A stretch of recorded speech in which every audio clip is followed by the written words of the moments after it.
you worried?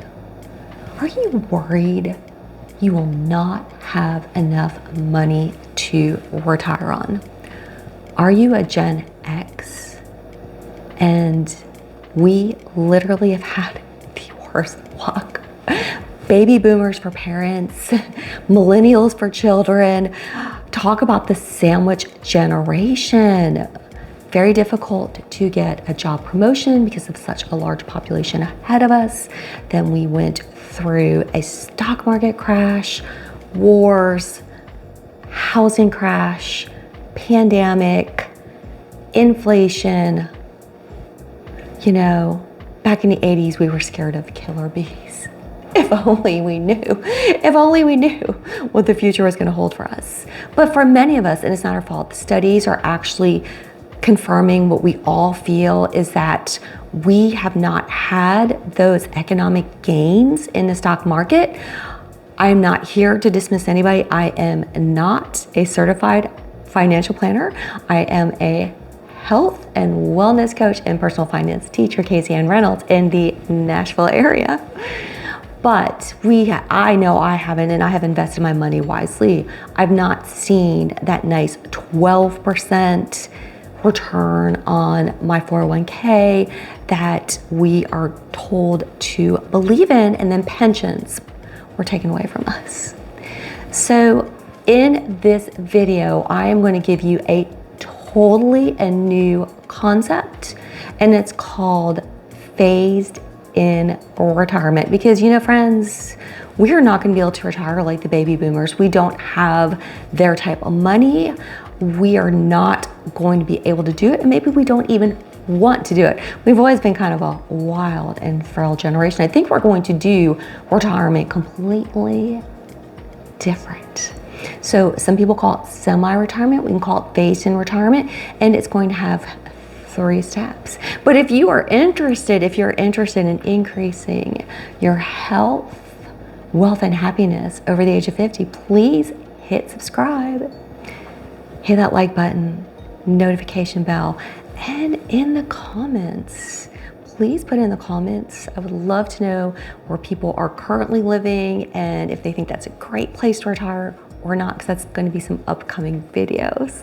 So I'd love to know where y'all are from, and also if it's a great place to retire or not. 3 steps to phased in retirement, and I have been practicing them. I did start at 57. I'm living proof that they can be successful, and I have been able to double my retirement savings as a single mom, special ed teacher, and currently just a cocktail waitress, as people like to tell me, making more money than I ever did as a teacher. One is we have to face a cold, hard truth.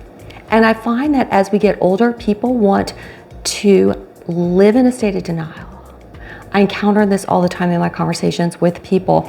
They think, I'm just gonna work till 70 and make this income. No, you're not. You're not going to. Statistics are against you. And so when people plan that, I hate to say it, it's not only Pollyannish, but it's also not realistic. You need to store the nuts up for winter, because winter is coming. Friends, age discrimination is just really out there, but not just age discrimination. People just get tired of being in a toxic job situation. You watch my latest video on that. Also, we get laid off. Reduction in force. We're the highest paid employees. We're more likely to get laid off. Okay, so if you're out for knee surgery, or if you're out to take care of an elderly parent, there's so many different things to happen. Latest surveys are that the average age of retirement is 61, but most people will say, I'm gonna work till I'm 70 and just make all this money and I don't have to worry about my retirement savings. False narrative. You are going to be in a world of hurt. When that truth crashes down on you. So if we look at the fact that 50% of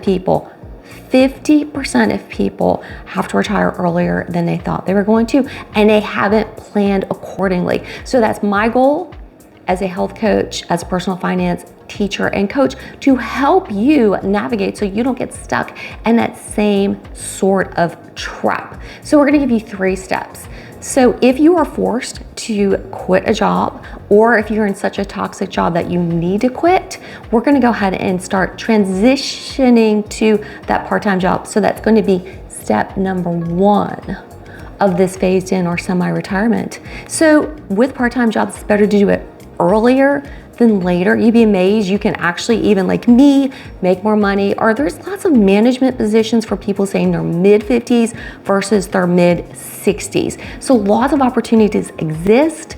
Like say for instance, Panera Bread, yeah, you're gonna have to wear a uniform and deem below you for a couple months, but they make $83,000 to $100,000 after a year managing a Panera Bread. So you know, there's lots of great opportunities out there for us with our skill set. Get that part-time job, get those health insurance. We don't get health insurance, Medicare until we're 65, okay? And if the average age of retirement is 61 and 50% of us are going to be forced into retirement, let's take a hard look at getting a part-time job. Okay, number 2 is what I'm doing right now. Side hustle, side business. And you can videos on part-time jobs and side hustles. But this is the last thing that we are going to be doing. And this last thing is downsizing. So downsize your life and downsize your home. I was able to do that, sold my home, full cash offer in 24 hours, and then was able to double my retirement savings and also start living my dream life. So our first thing we're gonna do in this 8-step process is number 1, we're gonna put some comments in my box below. I need some comments. That's the first thing we're gonna do. Comments, I need comments, thank you. I need to get monetized. This is my side hustle and my side business, and y'all are great and I love y'all so much. I just need a few comments. No, number 1 is Swedish death cleaning. So the concept is that the Swedes believed that as you approach 60, and we're gonna do it a little bit earlier, that you don't wanna leave your junk and crap for the younger generation to have to clean up, right? But let's start this easier. Let's start this earlier. All right, let's start this a lot earlier. So, you know, let's be that butterfly.